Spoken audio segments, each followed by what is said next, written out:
ассалому алайкум бинандагони гиромии барномаи футболи осиё. Имрӯз дастаи мунтахаби тоҷикистон дар мусобиқаи Kings Cup ҷоми шоҳии Таиланд бозии дуввуми худро баргузор кард. Аммо футболбозони тоҷик дар вухӯрии нимниҳоӣ бо дастаи мунтахаби Сурия бозии хуб нишон надода ба мағлубият дучор шуданд. Аз рафти бозӣ бармеояд ки омодагӣ ба бозиҳои интихобии ҷоми осиё таби дил нест ва набудани ҳайати асосии дастаи мунтахаби мамлакат дар рақобатҳои байналмилалӣ ба обрӯи нуфузи даста таъсир мерасонад. аз бозии аввали мунтахаби мамлакат бо Сурия наварҳоро тамошо мекунем. сармураббии дастаи мунтахаби тоҷикистон Гела Шекеладзе якчанд нафар бозигарони навро ба ҳайати дастаи мунтахаб ба инҷо ба Таиланд овард ва умуман дар бозиҳои Мердека ҳам баъзе аз ин бозигарон ҳузур доштанд, вале футболбозони мо тавре ки мо мехоҳему одат кардаем ки хуб бозӣ мекунанду ҳамаро дар ҳайрат мегузоранд, ҳамон гуна бозӣ мекунанд. ин гуна бозӣ дар ҳайати дастаи мунтахаби тоҷикистон дида нашуд. бозигарон якдигарро намефаҳмиданд ё худ омода набуданд, ҳам аз нигоҳи ҷисмонӣ ва ҳам аз нигоҳи якдигарфаҳмӣ ки бо якдигар як бозии зебое нишон дода тавонанд ки хотири мухлисонро шод гаронанд. ин тавр нашуд. дар ҳайати дастаи мунтахаби Сурия ҳам 7 нафар бозигаронаш набуданд. ҳоло биёед як бор таваҷҷӯҳ мекунем чӣ гуна мо иштибоҳи дағал мекунем ва маҳз дар ҳоле ки футболбозони дастаи Сурия ҳам аллакай гуфтам 7 нафар бозигарони асосияш дар ин бозӣ набуданд, вале барои ғалаба кардан кӯшиши зиёд ҳам карданд. ҳуҷумҳои пай дар пай иҷро мекарданд. мо агар як зарба зада бошем, суриягиҳо зарбаҳои зиёде заданд.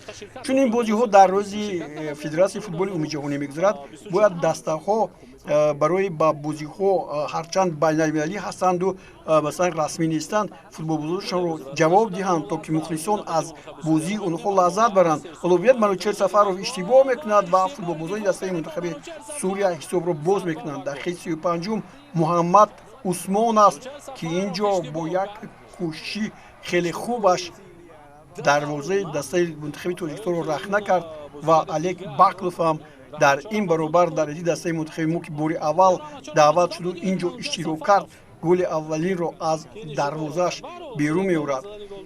дигар низоми бозӣ дар дастаи мо хуб набуд. ба ин нигоҳ накарда, тавре ман гуфтам, бояд ҳайати дастаи мунтахаби тоҷикистон барои бозиҳои интихобии ҷоми осиё омодагии ниҳоят пухта бинад.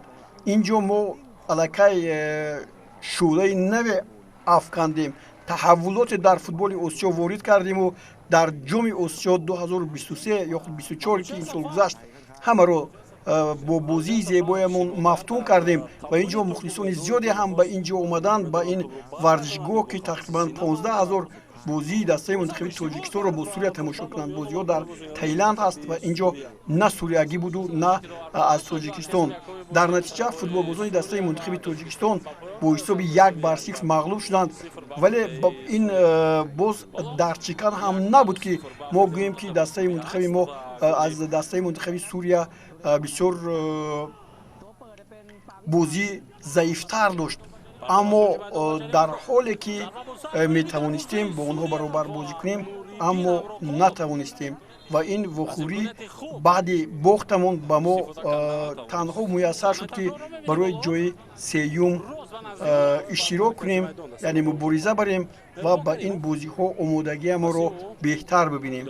ҳоло бубинед, ин аз ҳуҷумҳое ки мо аз ҷустуҷӯи зиёд танҳо ҳамин гуна ҳуҷумҳоеро пайдо кардем ки зарбаҳои нишонрас надоштанд.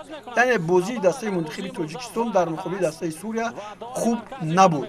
ин буд қазияи коршиносон, мухлисоне ки дар расонаҳои иҷтимоӣ фикрашонро баён карданд. با همین تمام دوستان ارجمند بازی بین منتخب‌های سوریه و تاجیکستان به پایان дар бозии дуввуми нимниҳоӣ дар Таиланд соҳибони майдон таиландиҳо бо мунтахаби Филиппин вохӯрда бо натиҷаи 3-1 пирӯзӣ ба даст оварданд ва акнун барои ҷои аввал мубориза мебаранд. тими мунтахаби Тоҷикистон аз ҳамин хотир имрӯз барои ҷои сеюм бо мунтахаби Филиппин вориди майдон шуд. навороҳи ин вохӯрӣ ҳам ба дасти мо расид. бале сармураббии дастаи мунтахаби Тоҷикистон Гела Шекеладзе аз бозии аввал хулосаи дуруст баровард, зеро аксари бозигароне ки дар майдон буданд табъи дили ӯ ҳам набуданду табъи дили мо ҳам мухлисон. аз ин ҷумла Рустам Якимовро ба майдон овард, Меҳрубон Каримов, алишер шукуров, инчунин азизбек далиев ва муродали ақназаровро. ба инҳо бовар кард сармураббии дастаи мунтахаби тоҷикистон гела шекилазе, вале инҷо ҳам футболбозони мо хуб маҳораташон боз ҳам бадтар шуду беҳтар не. аҷиб он аст ки кӣ барои гирифтани бозигарони дастаи мунтахаби тоҷикистон ба сармураббии дастаи мунтахаби тоҷикистон дастур медиҳад. Ин то ҳанӯз ба мо маълум нест. вале дар бозие ки инҷо бо Филиппин доштанд, футболбозони мо дар қисми аввал ягон зарба назаданд. ҳатто бозиашон он қадар зебо набуд ки мо аз онҳо умед доштем. танҳо ин ҳолатҳое ки гуфтем баъди ҷустуҷӯҳои зиёд ба дасти мо омаданд, ҳамин ҳолатҳое буданд ки метавонистем бо гол анҷом диҳем, вале баночер Сафаров ин зарбааш инҷо омад накард.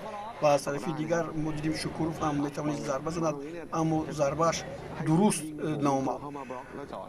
дар ҳайати даста масалан омадани бозигарони дастаи мунтахаби ҷавонони Тоҷикистон 20 сола ки навакак натавонистанд ба бозиҳои ниҳоии ҷоми Осиё раванд, чаро бояд дохил шаванд?